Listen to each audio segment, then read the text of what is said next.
He was a millionaire who owned a garden made entirely of precious stones. No flowers, no life, only diamonds, emeralds, and sapphires shining in silence.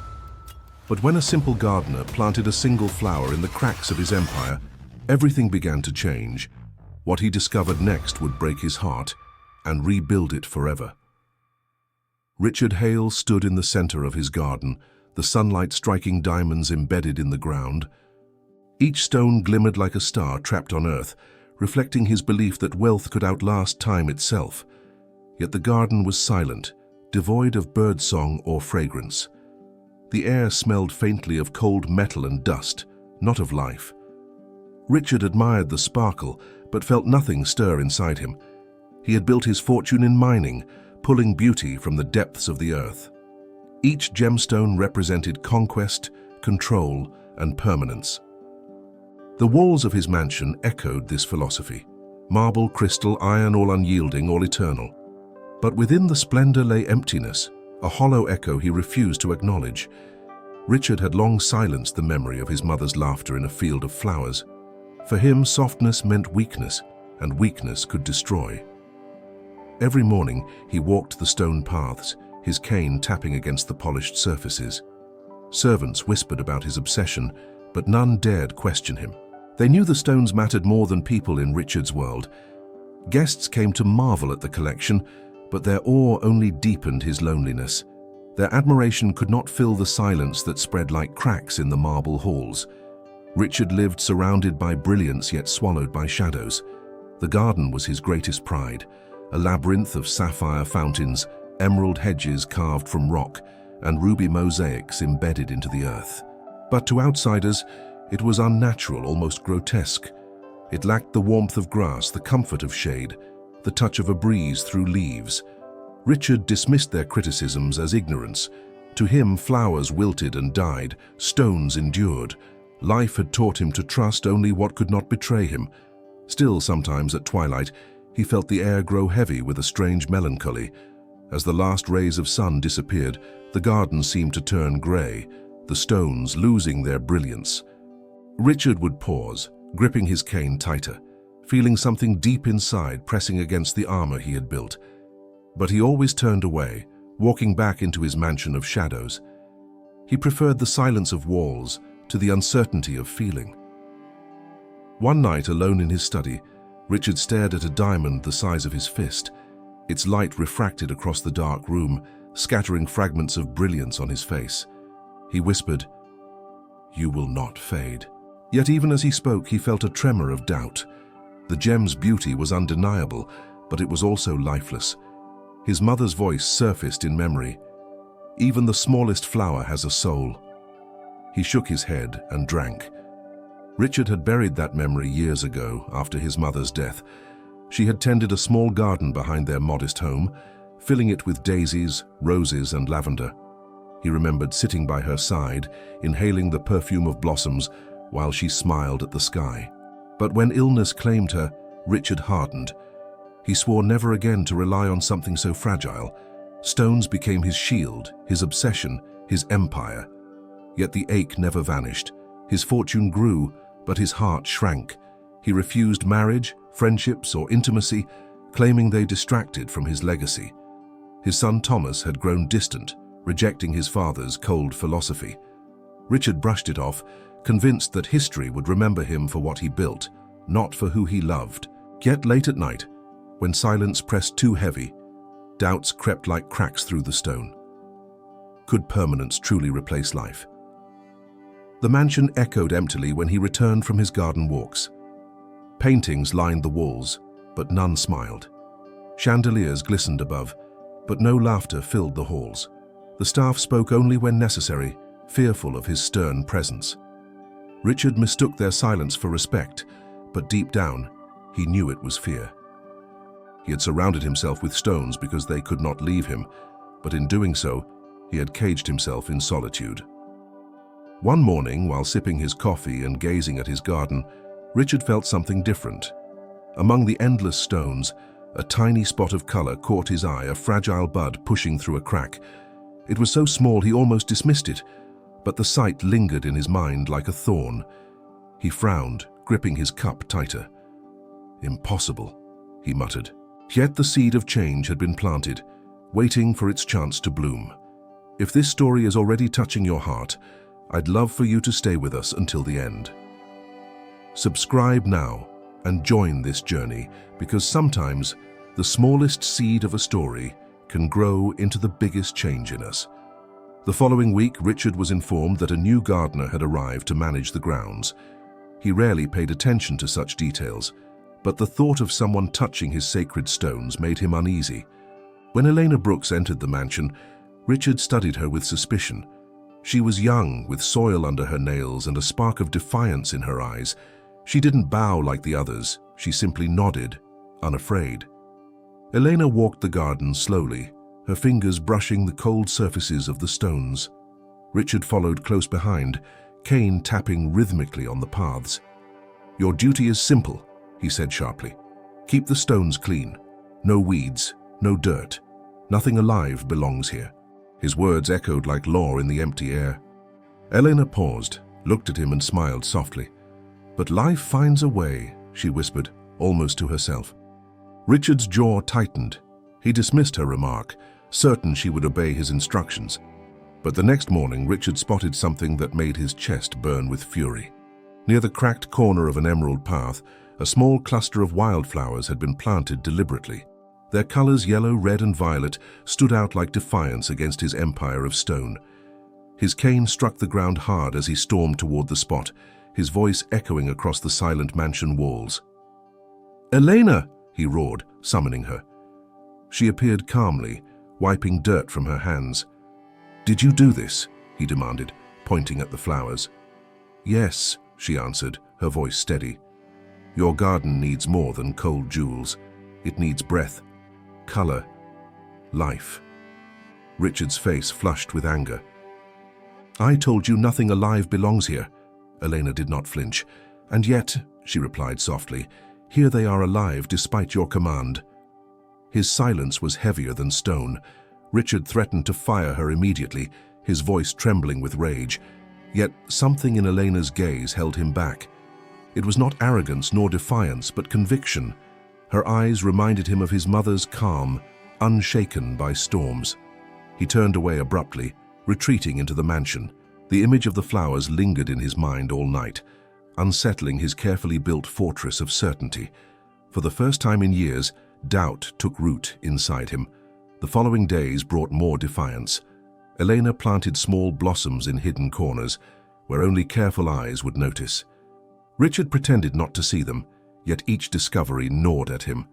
The flowers thrived, their colors bold against the stone. Richard felt trapped in a battle he had not chosen between the permanence of his gems and the fragility of petals. Each morning the question grew louder. Which held more power, stone or life? Late one evening, Richard confronted Elena again. "Why do you defy me?" he demanded, his cane striking the stone path. Elena knelt by a bed of wild violets, her hands stained with earth. "Because I believe even the hardest stone can make room for life," she said. "You collect wealth, but you deny beauty. One day you'll see the difference." Her words unsettled him deeply. He walked away, but her voice echoed in his chest. Richard tried to distract himself with business, meetings, and investments, but his mind always returned to the garden. The flowers were multiplying, weaving through cracks and seams, breaking the perfection he had built. Instead of pride, he felt unease. For the first time, he questioned whether his empire of stone was as strong as he believed. Each petal seemed to mock him, whispering of a world he had rejected long ago. Thomas, his son, noticed the change during a rare visit. "You look troubled, father," he said, eyeing the flowers in the courtyard. Richard dismissed it, muttering about disobedience, but Thomas only smiled faintly. "Maybe she's right," he said quietly. The words pierced Richard's defenses, igniting both anger and reflection. He would not admit it aloud, but something inside him was beginning to shift. Perhaps the cracks in the stone had spread to his heart. By the end of the month, the garden no longer looked the same. Colors dotted the once sterile landscape, weaving fragile beauty into the cracks. Richard stood in the middle of it all, cane pressing against the earth. his heart heavy with conflict. He could fire Elena and erase every trace of life, or he could let it grow. But deep inside, he already knew the truth. The flowers had taken root, not only in his garden, but in him. Richard's patience finally snapped when he found an entire row of flowers blooming beside the sapphire path. Their colors clashed violently with the polished blue stones, mocking his authority. He summoned Eleanor with a voice sharp as a blade, demanding an explanation. To his astonishment, she stood calm, her hands folded behind her back. "Life refuses to be silenced," she said simply. The words struck deeper than he admitted, leaving him unsettled. "You are here to follow my rules," Richard barked, his cane pressing into the stones. His anger filled the air like a storm about to break, but Elena did not retreat, nor did she lower her eyes. "Perhaps your rules are the problem," she replied softly, though with firmness in her tone. Her defiance reminded him of his son's criticisms, words he had long ignored. For a moment, Richard felt cornered, not by her, but by truth. The silence stretched between them, broken only by the distant hum of the city below. Richard's pride screamed at him to dismiss her immediately, to protect his empire from weakness. Yet another voice whispered within him, quieter but persistent. Why do her words sting if they are meaningless? He clenched his fist, turning his back on Elena. The flowers swayed in the breeze, as if mocking his decision to walk away. That evening, Richard could not rest. The mansion seemed colder, its halls echoing with the weight of emptiness. He thought of his mother's laughter, the way she had sung while planting roses in their tiny yard. It was a sound he had buried beneath years of ambition and stone. Now, Elena's quiet defiance had unearthed it, leaving him shaken. He poured himself a drink, yet even the burn of whiskey failed to silence memory. The next morning, Richard ordered Elena to stop planting flowers. She listened politely, then bent down to tend the blossoms anyway. His fury rose, but beneath it a strange respect began to grow. She was not intimidated, not bought, not silenced. She planted life where he had buried it, refusing to surrender.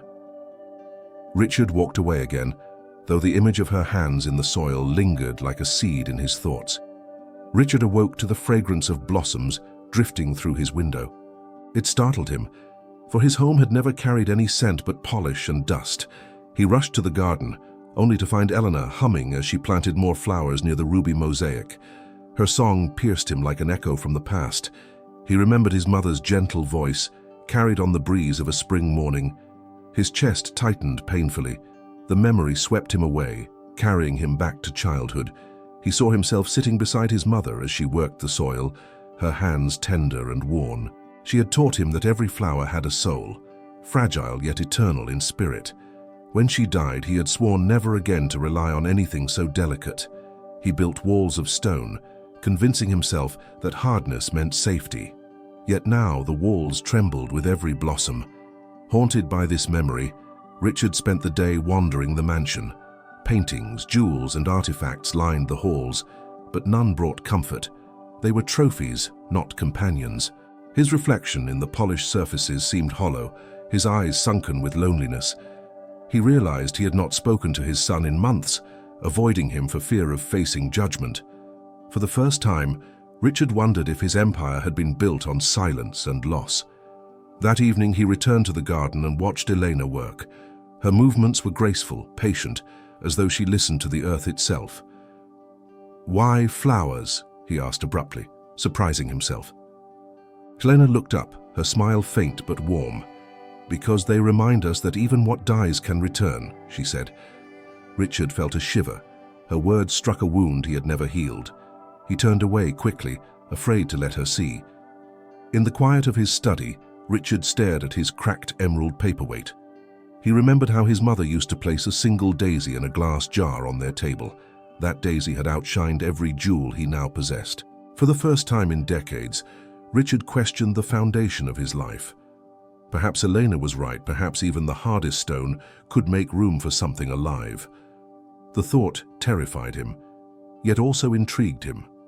The garden no longer belonged entirely to Richard's vision. Flowers had begun to sprout in unexpected places, weaving themselves into the cracks between emerald stones. Each morning, He found new bursts of color challenging his authority. His anger grew, but so did his unease. The perfection he had built was unraveling, and he felt powerless against something so small yet persistent. The stones no longer stood unchallenged. Life was breaking through. Richard ordered the staff to remove the flowers, but they hesitated. Many admired Elena's work and feared his wrath less than her quiet conviction. This infuriated him further, convincing him that control was slipping away. He prowled the mansion like a restless lion, cane striking marble floors with each step. The silence mocked him, reminding him of the one thing he could not command, the return of life. Rage boiled beneath his calm exterior. One afternoon, Richard caught Elena planting roses near his prized sapphire fountain. "You dare defile my collection," he thundered. Elena did not cower.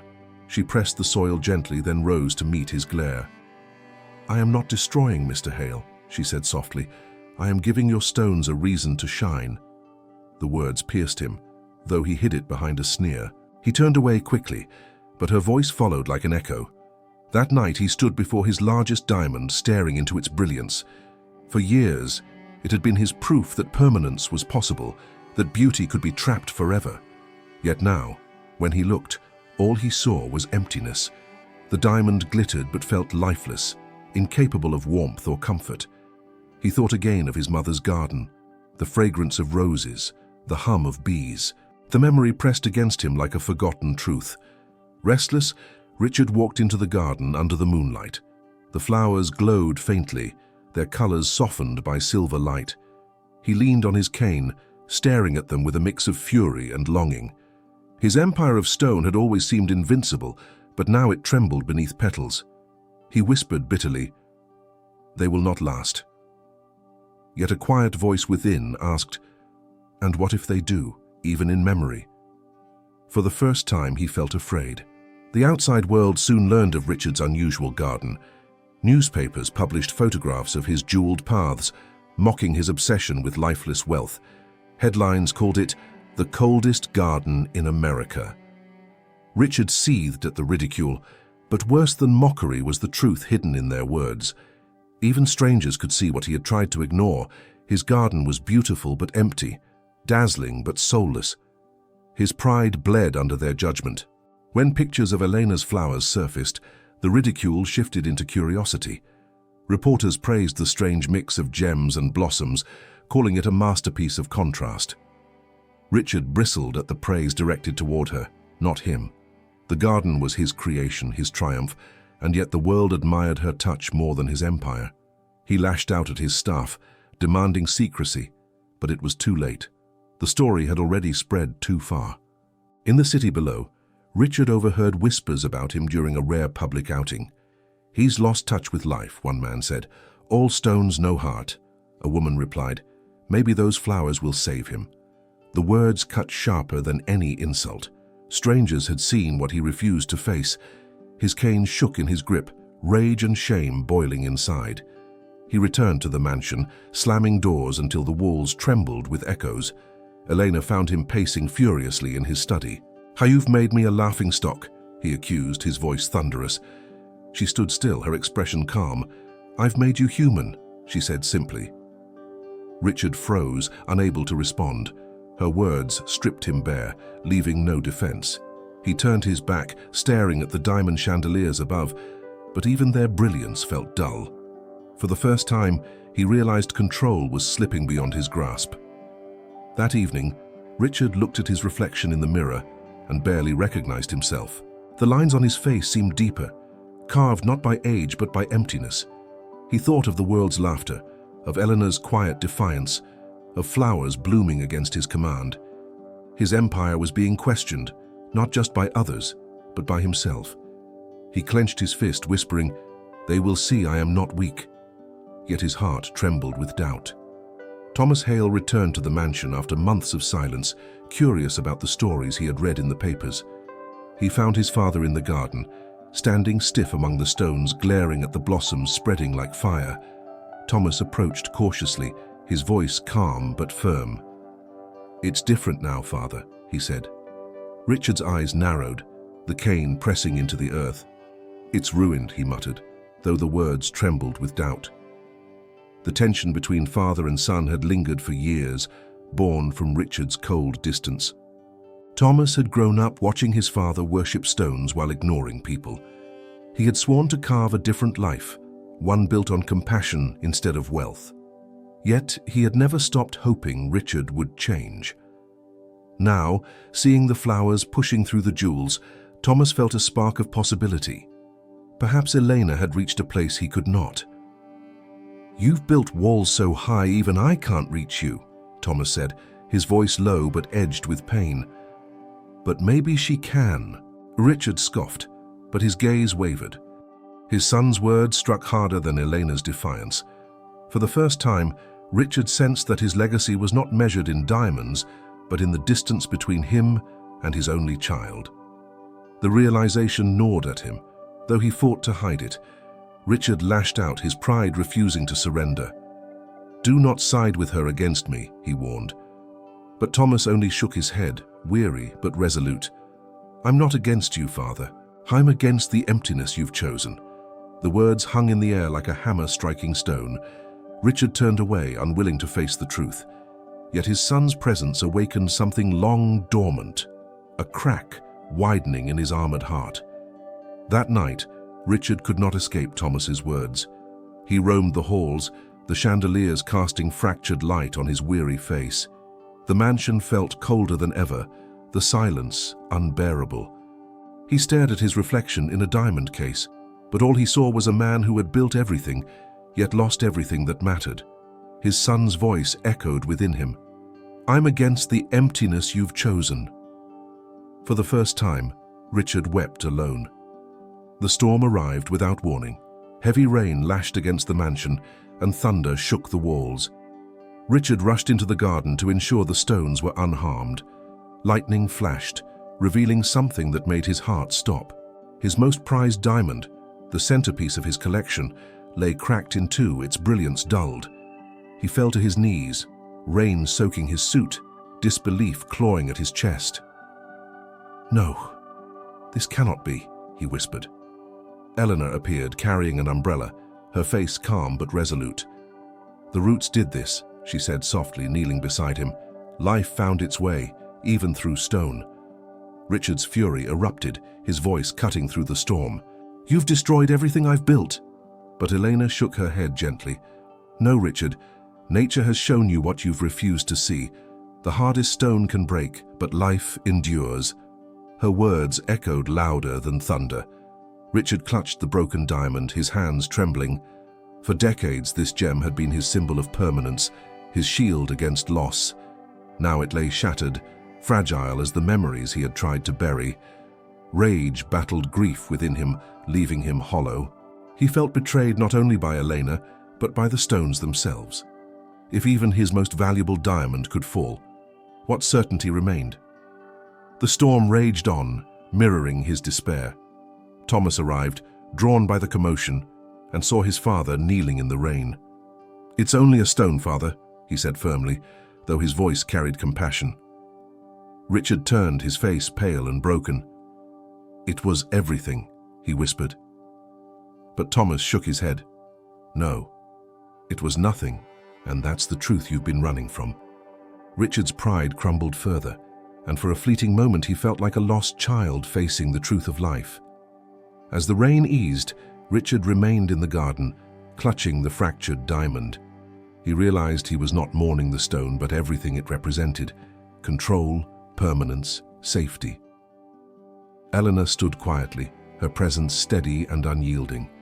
Thomas placed a hand on his father's shoulder, a gesture of both reproach and hope. Richard closed his eyes, the storm fading into silence. For the first time, he sensed the beginning of surrender.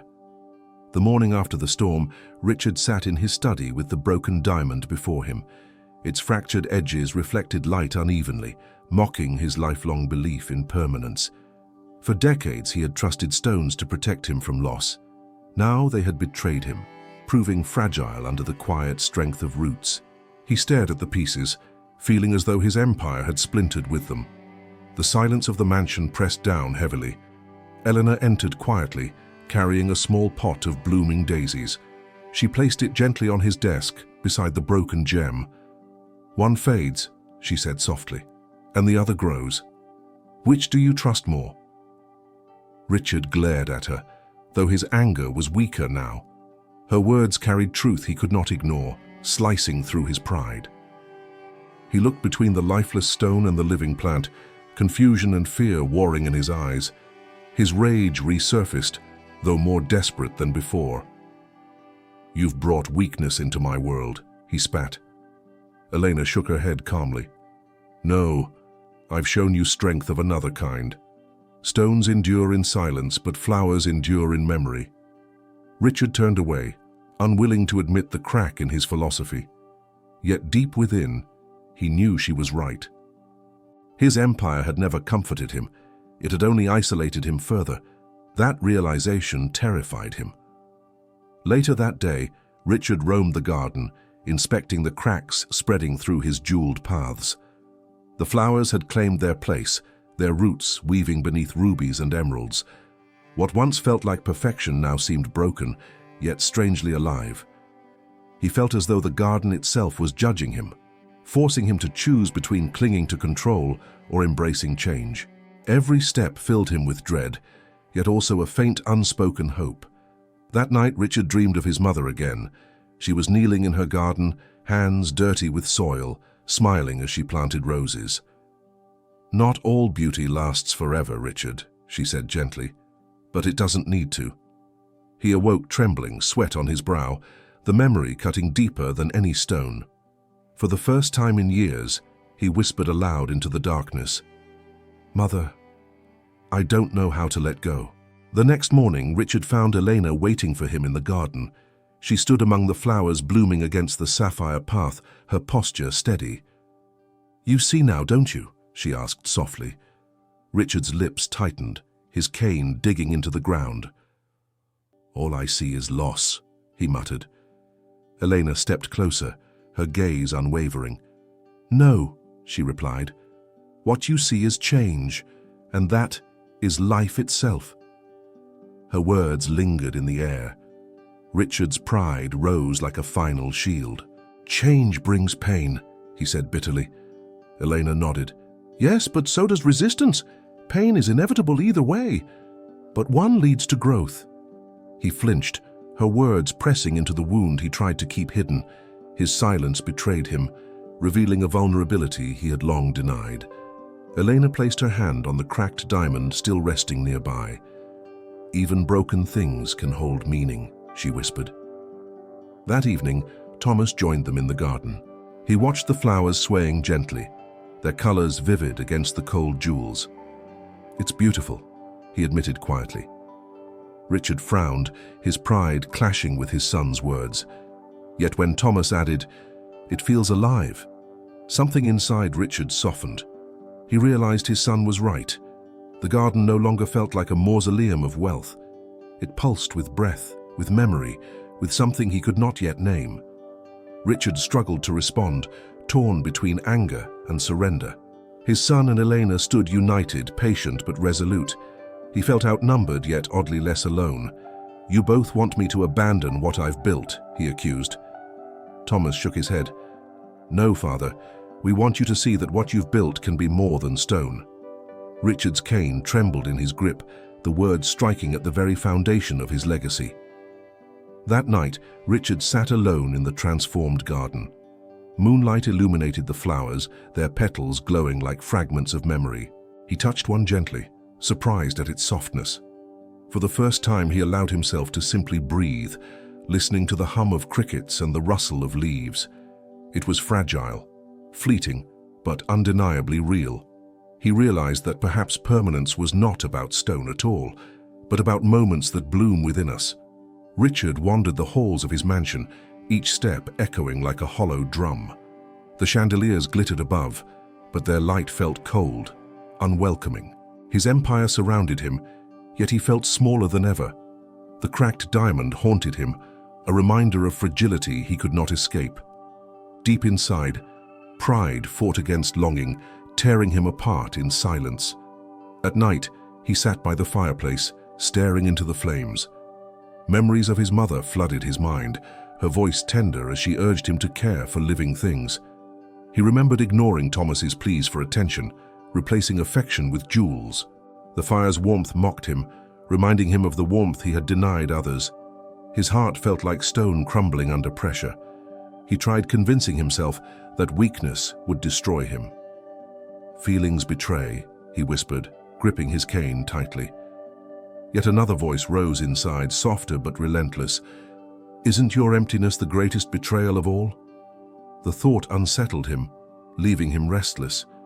He poured drink after drink, but none could quiet the storm. His empire was intact, but his spirit was collapsing. Days blurred together, Richard avoiding Eleanor and Thomas as much as possible, but wherever he walked, flowers greeted him defiantly, their colors blooming against jewels. He saw life everywhere he had tried to bury it.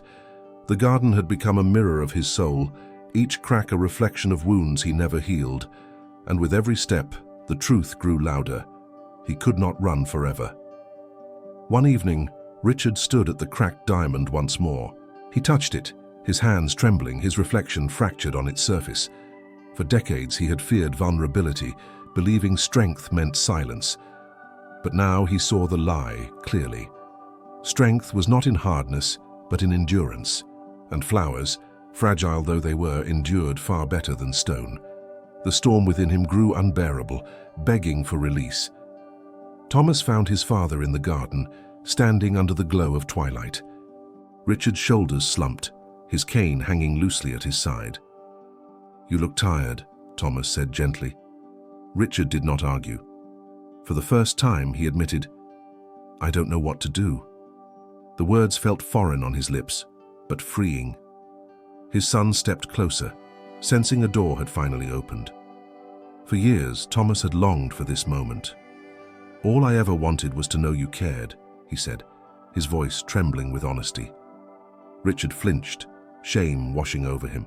He had buried love under wealth, believing silence was protection. Now looking into his son's eyes, he saw the cost. He had gained riches but lost the bond that mattered most. His chest ached with regret he could no longer ignore. Richard confessed his deepest fear. "I lost your mother to something fragile. I thought if I surrounded myself with what cannot break, I'd be safe." His voice cracked. Thomas placed a hand on his father's shoulder. "Safety isn't the same as living," he said softly. Richard closed his eyes, letting the truth settle. For the first time, he felt the weight of grief and love together. It nearly broke him, yet also healed. Eleanor appeared, watching quietly as father and son stood side by side. She did not interrupt, knowing the moment was sacred. Richard turned toward her, his face weary but softer. "You planted more than flowers here," he admitted. "You planted what I buried long ago." Eleanor's smile was small, but genuine. She knew the walls he had built were cracking, and through those cracks life was finally entering. As night fell, Richard allowed Thomas and Elena to walk with him through the garden. The blossoms glowed under moonlight, their fragrance filling the air. For the first time, Richard did not resist the beauty surrounding him. He inhaled deeply, closing his eyes, letting himself feel. The walls of stone within him trembled, not from collapse, but from opening. And in that opening, something long lost began to return: hope. Richard stood in the garden at dawn, the cracked diamond before him. Its fractured surface no longer gleamed with power, but with vulnerability. Elena and Thomas watched from a distance, waiting for his decision. He could destroy the flowers and cling to his empire of stone, or let them grow and accept change. His cane trembled in his hand as he weighed the cost of surrender. The silence was heavy, broken only by birdsong, a sound rarely heard in his garden before. Richard realized the birds came because of the flowers, not the stones. The thought struck him deeply. Wealth had brought silence, but life invited music. Slowly, he lifted his cane, ready to strike down the blossoms, but his hand froze mid-air, unable to follow through. The choice he feared most pressed against him, demanding an answer. Thomas stepped forward. "Father, destroying them won't heal you. It will only leave you emptier." His voice carried no anger, only quiet truth. Richard's eyes flickered with conflict, pride battling love. Eleanor added softly, "Sometimes, letting go is the greatest strength." The words settled like seeds in his heart. He lowered the cane, breathing heavily, his chest tight with the weight of decision. For the first time, he chose not control, but release. Richard stepped back, letting the flowers remain around the shattered diamond. "Then let them grow," he whispered, his voice hoarse but steady. Thomas exhaled, relief washing over him. Elena's smile was faint but warm, knowing the hardest battle had been won. Richard felt weak, yet strangely lighter, as though a burden had been lifted.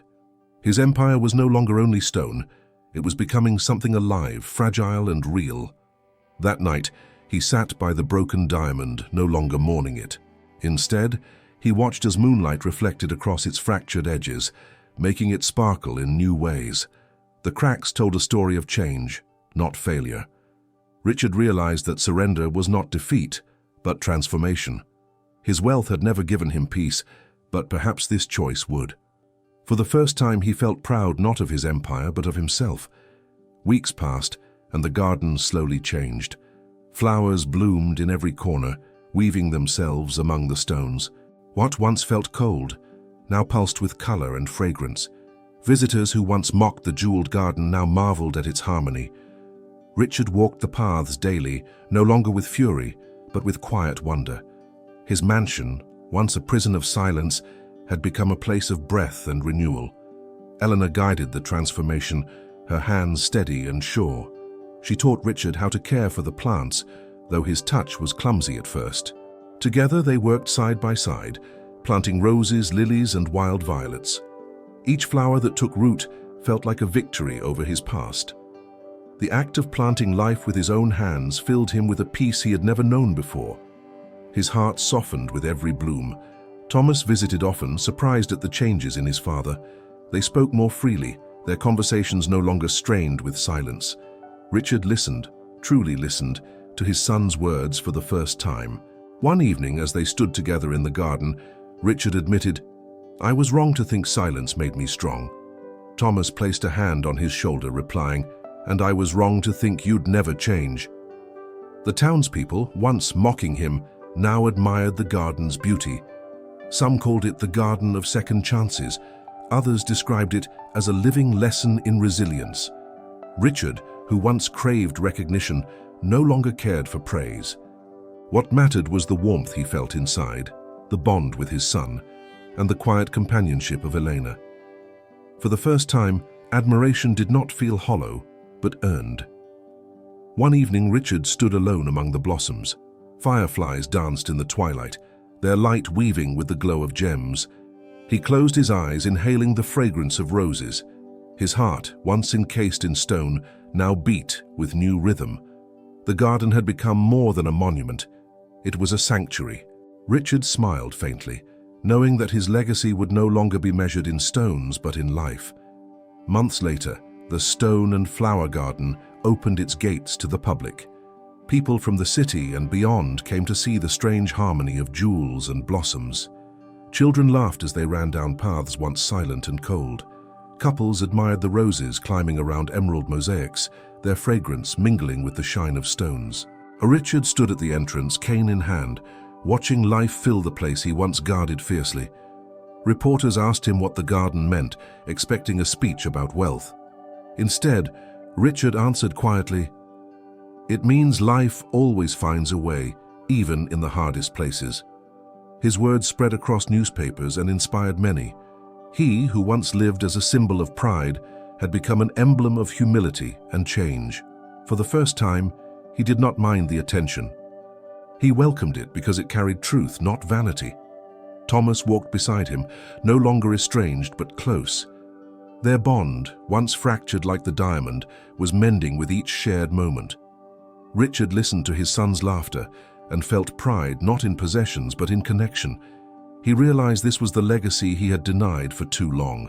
Wealth could build walls, but love could break them. And love, unlike jewels, had the power to endure in memory. Elena continued tending the garden, her presence steady and gentle. She became not just the gardener of flowers, but of Richard's soul. Though he never said it aloud, he admired her deeply, grateful for the courage she brought into his life. Every flower she planted reminded him that fragility was not weakness, but strength in disguise. Her gift had not been blossoms, but the awakening of his heart. On a quiet evening, Richard walked through the garden alone. Fireflies shimmered among the petals, and the cracked diamond still lay at the center, now surrounded by roses. He touched it gently, no longer seeing loss, but transformation. "This is my true legacy," he whispered, smiling faintly. The garden was alive, his family was near, and his heart was no longer stone. For the first time, Richard felt whole. In the end, the millionaire learned a truth no diamond could ever teach, that the most fragile things in life often hold the greatest strength. His garden of stone became a garden of life, and his heart, once cold, finally began to bloom. And now I want to hear from you.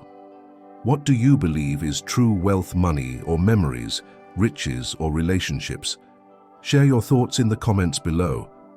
If this story is already touching your heart, I'd love for you to stay with us until the end. Subscribe now and join this journey, because sometimes the smallest seed of a story can grow into the biggest change in us.